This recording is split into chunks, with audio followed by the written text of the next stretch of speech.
bine ați venit la laboratorul de fotografie. Laboratorul nostru foto este echipat cu cele mai bune echipamente de finisare foto și vă imprimăm fotografiile pe hârtie foto de înaltă calitate. În plus, tehnicienii noștri se vor asigura că fiecare fotografie imprimată iese exact așa cum doriți, ajustând culoarea, luminozitatea și chiar decupându-le dacă este necesar. Intră cu dispozitivul tău de memorie și îți vom transforma amintirile în fotografii fabuloase. Servicii și produse sugerate pentru dumneavoastră.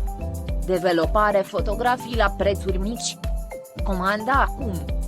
Restaurare fotografii. Restaurarea digitală a fotografiilor vechi include repararea daunelor, crăpături, rupturi, decolorare, pete etc., combinarea imaginilor din mai multe fotografii într-una singură, îndepărtarea persoanelor sau obiectelor din fotografii, înlocuirea fundalurilor originale cu fundaluri de tip studio și colorarea fotografiei alb-negru. În plus, față de prețul de imprimare, se percepe o taxă de lucru digitală, prin ofertă.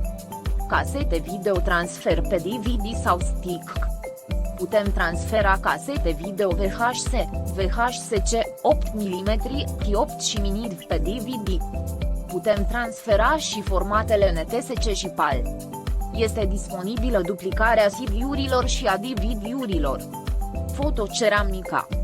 Portrete pe ceramică pentru monumente funerare, păstrează vie amintirea celor dragi, rezistente în orice condiții meteo timp de peste 100 de ani. Imprimeuri pe pânză. Producem printuri decorative pe pânză întinsă ale peisajelor dumneavoastră, imagini de familie, portrete și fotografii de nuntă.